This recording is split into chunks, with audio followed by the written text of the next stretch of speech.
porque tengo roto el nervio auditivo, entonces, y tiene que ver con indirectamente con Perón, porque en el viaje a Moscú con Gelbard hubo una caída del avión de 500 metros y yo salí de Moscú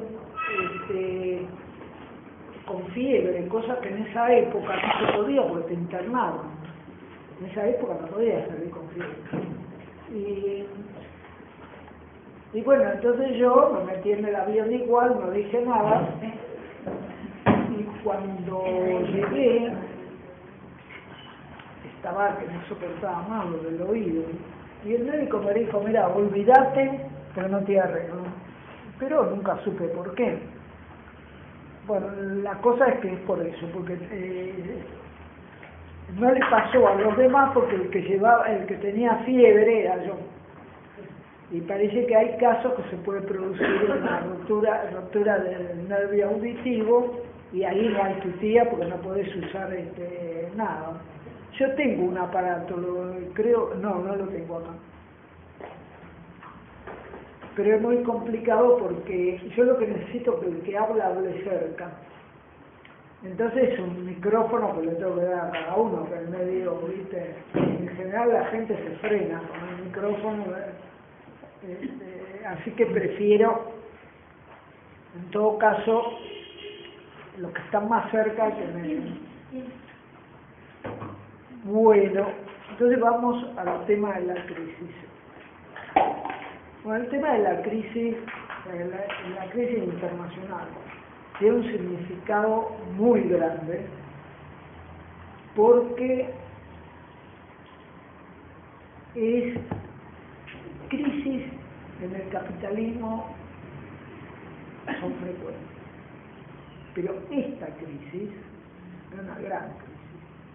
En su historia el capitalismo tuvo tres grandes crisis, la de 1873, 1930, toda la década, y esta.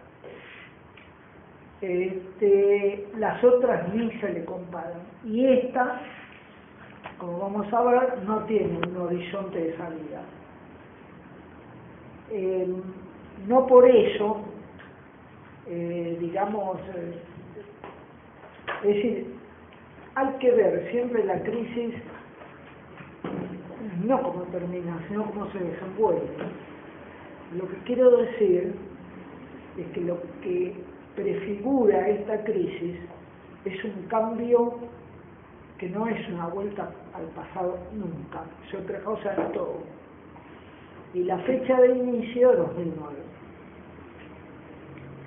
Acá, en 2009, pudo más o menos, se sintió, se frenó el crecimiento de casi 9% anual, se recuperó en 2009 y 2010, en 2009 se estancó, 2010 se recuperó un poquito, y 2011 y 2012 se volvió a sentir, pero todos lo tratan como si hubiera habido otra crisis. En el 2011 no, es la misma. Lo que pasa, se la trató de parar en el 2011, porque en realidad parecía, si uno se centraba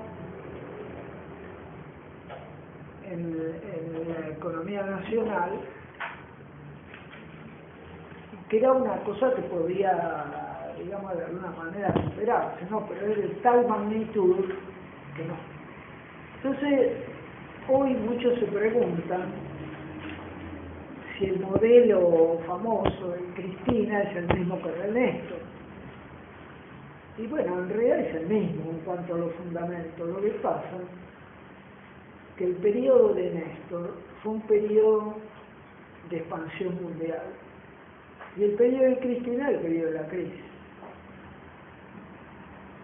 Con todo, vamos a ver, voy a dar algunos datos, van a ver que la Argentina primero tuvo una tasa de crecimiento promedio del 7%, crecimiento para toda la década, que la hace prácticamente incomparable con otros países. Solo China creció más.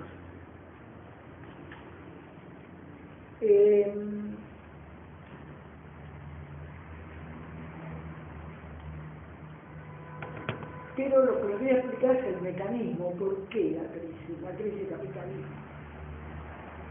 Esto yo no sé, alguno de ustedes por ahí me lo oyó otra vez, pero el tema básico es el siguiente. Los capitalistas tienen empresas con las que venden, en definitiva, tiene que ser el consumo el que absorba, con que sea una inversión. La inversión es a la larga para consumir, a la larga.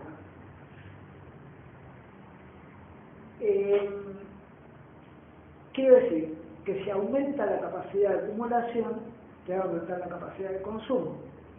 Pero con el capitalismo, ese es el sistema económico de los capitalistas, digamos, los capitalistas siempre ganan más que los asalariados. Esto dicho así, me parece obvio, pero si ustedes tienen una minoría cuya capacidad de acumulación se acrecienta, pero el consumo crece pero despacito, a la larga va al capitalista que no pueden vender.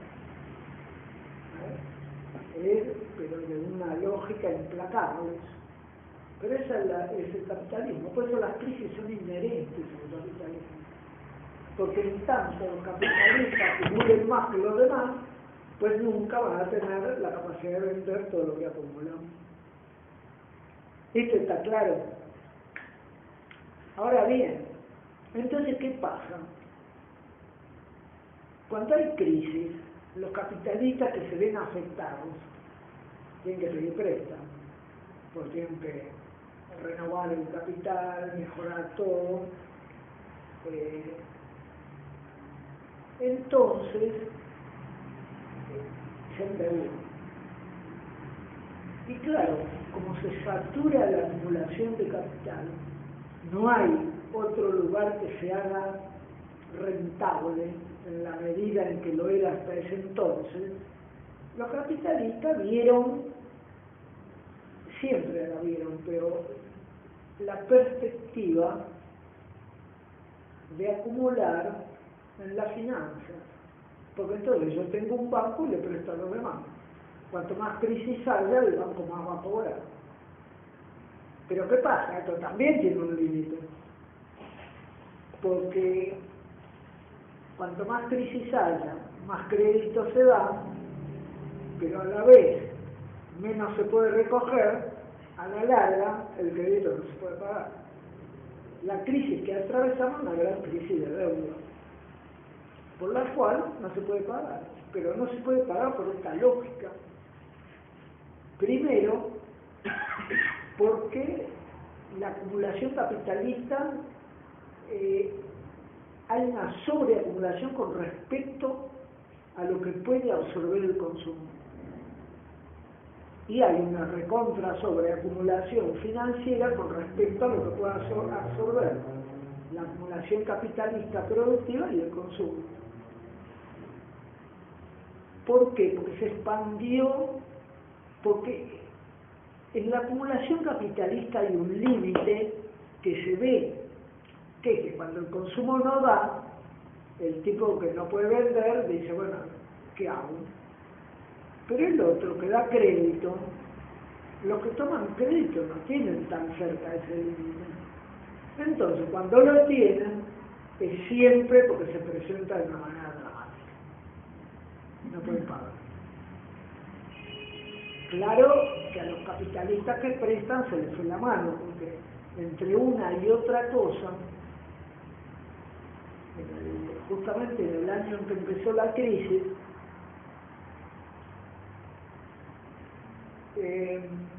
el giro financiero mundial era 20 veces superior al Producto Bruto Mundial. Entonces, con eso se dan cuenta que flor de sobreacumulación financiera.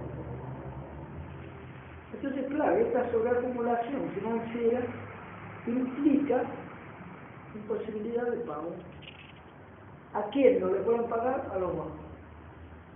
Entonces, como el mundo capitalista es un mundo donde el capital financiero está en el medio de todo, son los dueños de los bancos cobran, el Estado les paga, y el Estado, para poder percibir una parte de ese pago, encaja el ajuste, y por otro lado emite. Entonces son las dos soluciones. El Estado emite, que hay ajuste, y los bancos reciben todo lo que, digamos, tiraban al techo, porque tenían cómo darse cuenta de que era imposible pagar. Pero como son los dueños del mundo, tanto en Estados Unidos como en Europa, sobre todo en Europa, como el euro no puede emitir como emite el dólar, como emite la Reserva Federal Norteamericana, entonces el euro está más restringido, el ajuste es más fuerte. Y Estados Unidos por ahí más o menos, digamos, a pesar de una tasa de crecimiento baja, que ahora se considera un éxito porque parece que va a ser del 3% este año, lo que para Estados Unidos es un éxito, según la oposición es un desastre para nosotros, es la misma tasa, pero gracias a una emisión descomunal. Estados Unidos está emitiendo, escuchen bien lo que voy a decir, 85.000 millones de dólares por mes, lo cual significa 2.800 millones de dólares por día. Para que tengan una idea,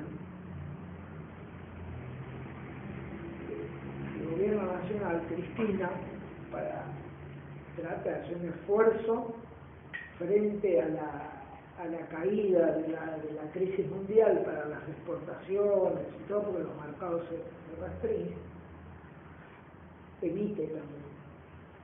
Pero emite más o menos un adicional para este año, justamente de 2.800 millones de dólares. Pero lo que Estados Unidos emite en un día, la Argentina lo va a emitir en un año. Sin embargo, la nación, a la emisión de la Argentina, es un desastre horrible, no lo compara. También son incomparables, porque el dólar se está devaluando, pero como no hay otra cosa, la gente sigue dando crédito a pesar de los 2.800 millones de papeles que entran por ahí. Y este es el problema. Nosotros no podemos correr con una emisión de pesos porque la gente se va al dólar, refuerza al otro. Está claro. Este es un aspecto de la crisis. Es decir, la brutal caída de la demanda en Europa, sobre todo, produce una caída en las importaciones europeas. Esto es alimentos, en minerales y algunos productos industriales. Es decir, nos pega por ese lado. Pero a la vez hay otro fenómeno. Cuando Estados Unidos emite,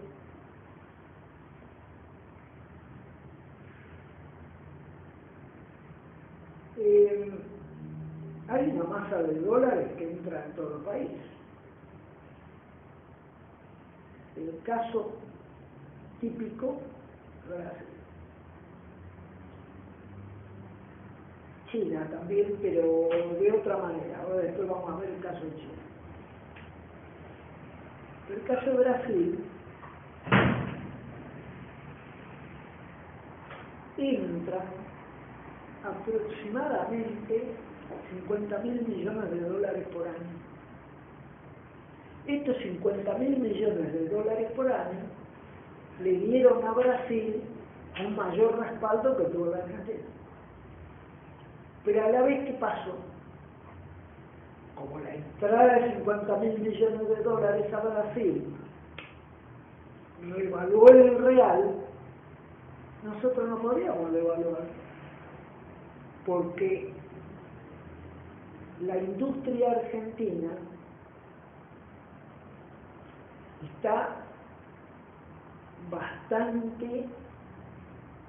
ha podido crecer, como creció, prácticamente la industria está en el doble de lo que era en 2003.